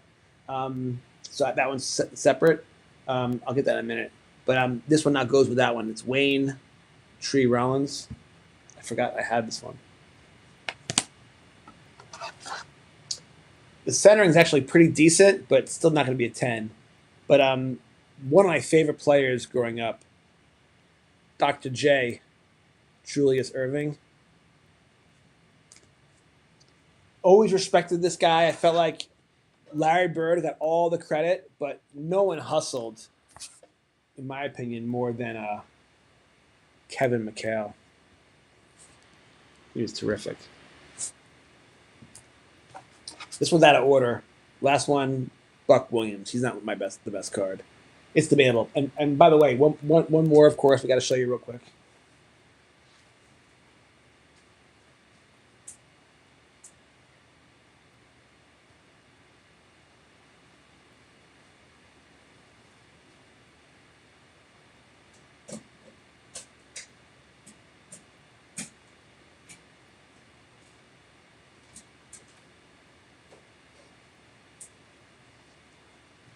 You know what? It's a hobby update. Might as well do it. Let me show you my PC. Of course, the last card I wanted to show you from my set. I think if you add up all the cards, I think I'm at like 42. So I'm not even halfway there yet. I have a lot of players to go. It's gonna take a while, which I'll get into in a second. Here, of course, is Dominique, my favorite player as a kid. And these are all the cards so far that I've bought since starting building the PC for the Lost Franchises. What's amazing is this auto is beautiful on card. I think I bought this for like less than $5. And Dominic Wilkins, my favorite player as a kid. And by the way, he's going to be MVP of my sim. He's been so good. I've been using him like Magic Johnson. I've been using it as my point guard. Now this is Spud Webb. Hey, shout out to Paulie. He just sent me, I think, a Spud Webb moment on NBA Top Shot. This one I pulled, and it's in my PC just because it's the Kansas City Kings logo. Just like this one, Walt Williams, the Kings. Wayne Tisdale, no logo, but it's the Kings. Dominic Wilkins, All-Star. Dominic Wilkins, Team USA. And I finally figured out how to dunk. I mean, I've known how to do it, but I always seem to like not get my finger on the trigger, and I just keep doing layups. Last couple games, I've been dunking it with Dominique. It's been fun. And here's a really cool card with Wayne the Tree Rollins. And actually, what I'm going to do, I'm going to now take the Wayne Tree card.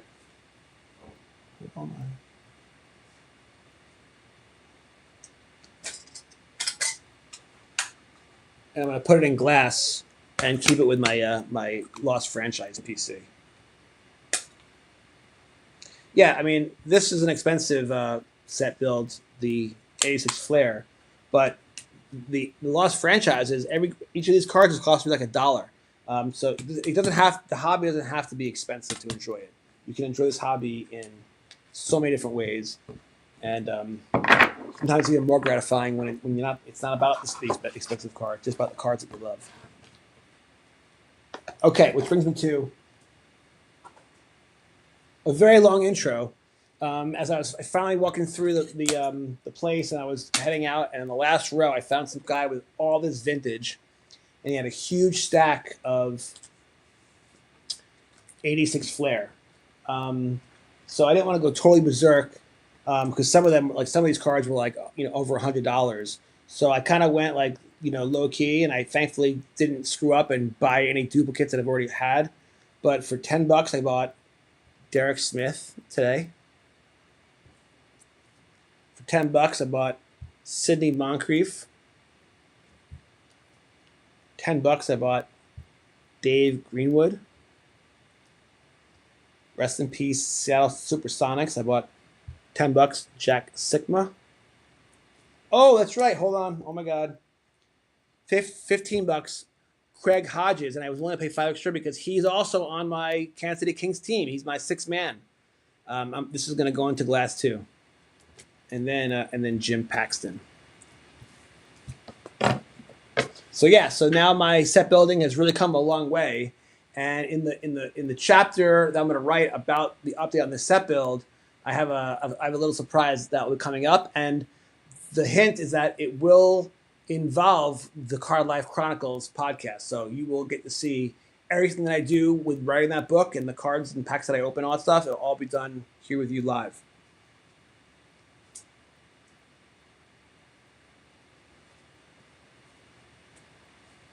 Okay, one more thing to do, but let's rip it on the pack first. So in the book, The Card Life, Volume 3, I'm building a set called the Timeline Collection. Here's the Hot Shot Hornet. You're Gonna Die Fly. Tremendous Tiger, Yellow Refractor. Articulate Armadillo, competitive advantage. Has a powerful voice and uses it for spreading good. Very nice. Oh, let me give you a sneak preview. These are the cards that by the way, every time I post a video of my sim on the NBA 2K, I'll like do a GIF or a thumbnail graphic, or I'll show one of the new cards I'm adding to the collection. And so these have not debuted yet, so you're seeing a sneak peek. I bought this Mike Dunleavy. I actually acquired him after Game 1 as a free agent, and he's been my point guard coming off the bench. Another Dominic Wilkins, an All-Star card. And then this one was one of the originals I pulled. I just haven't had a chance to debut it yet. Another Anthony Bonner, Kansas City Kings card. Okay.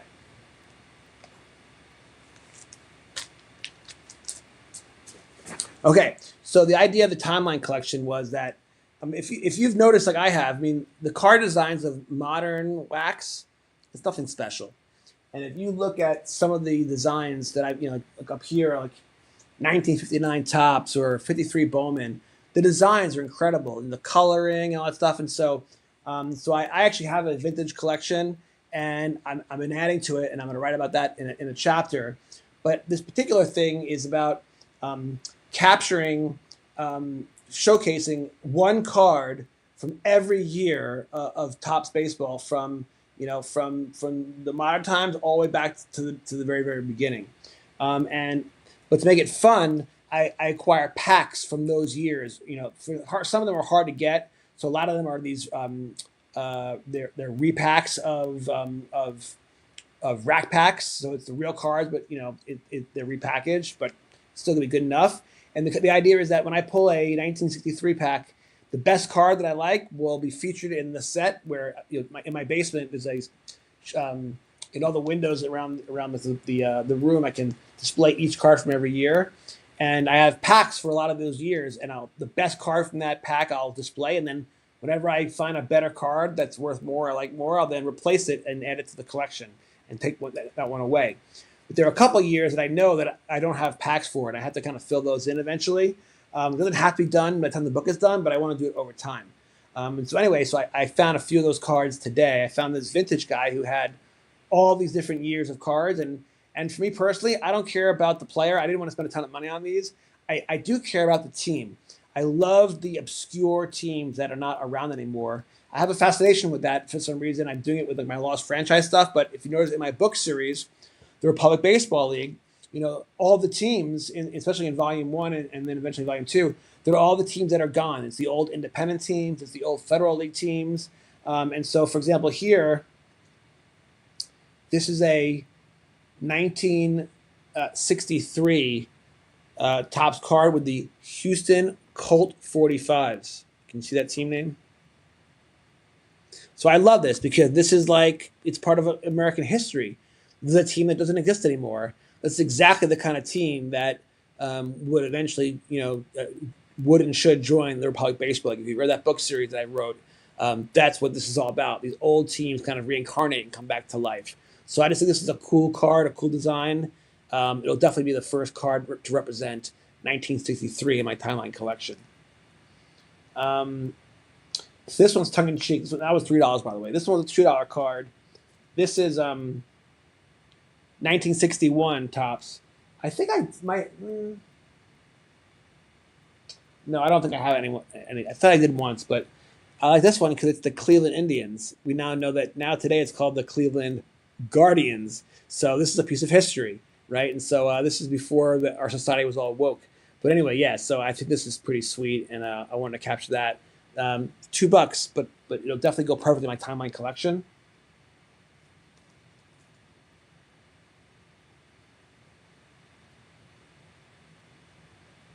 On this one, I'm trying to figure out the year. It might be 1957 or 56, but you'll notice it's the Washington Senators. Again, another team that no longer exists. $3, but it's perfect. I'm not a big fan of the horizontal cards, but just love the card design. The logo, the yellow and the white on the name. It's just sweet. And the last one, this was the one that was the oldest. This was the most expensive one. This one cost me $10. The design on the back is just beautiful. Again, I forget the year. So what does it say? It might be 1961, but it's the Philadelphia Athletics. Of course, they eventually moved to Kansas City and became the Kansas City Athletics, and then that team struggled and didn't make enough money, so they moved to California and became the Oakland Athletics, who are now moving to Las Vegas, and they'll be called the Las Vegas Athletics. And for those of you who are familiar with my book series, The Republic Baseball League, you might not know that in Volume 3, which is out now, a big part of the pivotal storyline changes when, based on, it's loosely based on history, the Oakland A's wanted to move to Oakland. They wanted to play temporarily in Utah, and then the league said no, and they got all upset, and then they couldn't get their building set up, and they decided to move back to Oakland and move back into Oakland Coliseum, and then join the RBL. And then basically there's a secession. All the major league teams eventually join, and the two leagues merge. And it's all because of the Oakland A's. So this is a special card as well. So yeah, so these three cards are great because it's not about the player, it's about the team and what it represents. And I just I collect what I love, and I love baseball history, and that's why I write about that stuff. And I love how I love writing about the plight of the disenfranchised players and the different disenfranchised baseball teams that, for different reasons, no longer are around.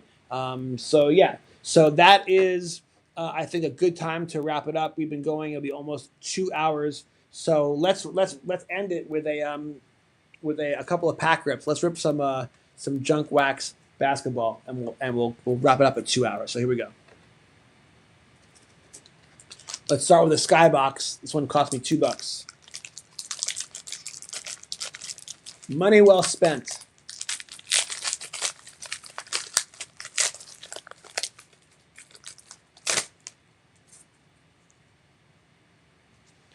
Bill Fitch. I do think it's cool that there's coach cards, but yeah. Is this David Robinson's rookie card?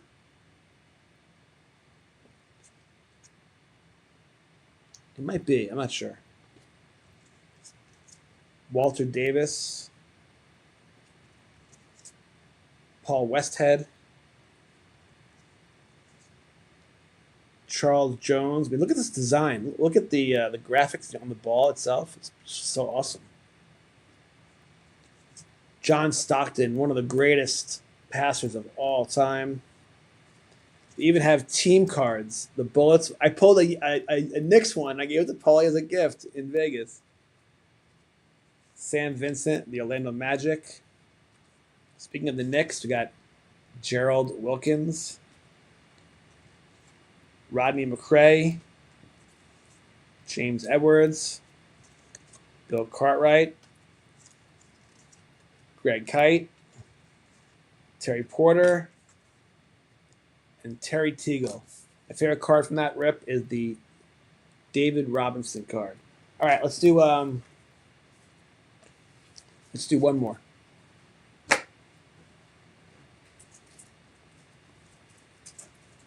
Let's do NBA hoops.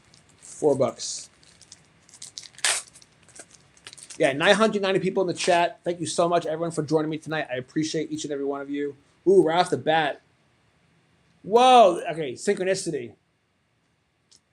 Did I not just say, is this the David Robinson rookie card? Now, again, I'm not certain that it is or not. Do you guys know? I think it is, but Skybox doesn't have a rookie designation. But then look at this. That's the kind of synchronicity that you're like, wow, sports card gods are real. David Robinson rookie card. What? And I just mentioned that I thought the last one was, so amazing. Anyway, Isaiah Thomas, not his rookie card. Look at how many years he's played. Reggie Miller, he's a great announcer, and I'll never forget, he was such a great rival for the Yankees, with the Knicks, and he'd always be like, I remember his famous choke. So I always respected Reggie Miller. He was a clutch player. He put the dagger in Knicks fans' hearts many times. Sam Perkins, I love this design. I love the photography. Terry Catledge, back-to-back Terrys. Terry Teagle, Darryl Griffith, John Begley. Rest in peace, Seattle Supersonics. Nate McMillan. Oh, a new card for the PC for the Lost Franchises. Vinny Del Negro. Oh, wait. It's the Sacramento Kings. This is after they've moved, but didn't change the logo yet. So that one's not going PC. That's got to be KC. We got Ron Anderson. And then, are you kidding me? The sports card gods are whispering tonight. David Robinson with the All-Star rookie card. David Robinson hat trick. I got to get David Robinson on my Lost Franchises team, right? Look at this. This is a sign from the basketball gods for sure. Johnny Moore. And then this is just an anomaly. What a pack. David Robinson rookie card. And then Jeff Martin rookie card. And Michael Ainsley rookie card. So that was pretty good. So anyway, this has been a Card Life Chronicles hobby update. We covered Professor Sports Cards, We talked about my last 2 rip sessions. We focused on all the great pulls we had. We did a market update about market prices, did a hobby update on the community and where the community's at. I showed you all my pickups from today's card show and Lee Summit, and then we did a few rips. So real quick, heads up, tomorrow night I am a guest on the Collecting and Connecting Network show, the High Hard one, which is also on YouTube and on Buzzer, and we're going to talk collective bargain agreement. We're going to talk Major League playoffs and the playoff hunt and the wild card race. That's going to be a lot of fun with Jay Destiny and the whole crew. And then this coming Tuesday, 9 o'clock. Now, I need guests. If it's just me showing up at the rip sessions, it'd be like sitting at a card shop by myself. And so if no one shows up, we'll cancel the show. It's not going to be very compelling. We need a few guests. The software allows up to have up to 10 people, 9 including me. So let's try to get like 4 or 5 people on the show on Tuesday night. I'll put out some advertisements, but just send me a DM. I'll send you the link. It's the rip sessions with the Card Life Chronicles, and we're going to basically hang out and rip cards together and just kind of enjoy the community and enjoy the chat and have some fun ripping wax. So this was an impromptu hobby update, but we went 2 hours long. We almost reached 1,000 viewers, 991 souls. God bless each and every one of you. I thank you so much. I appreciate you guys so much, and I'm just glad that you guys love this hobby as much as I do. You guys take care. And as always, God bless. He pulled a stain from a shoebox lid. Said this one traded for my first big win.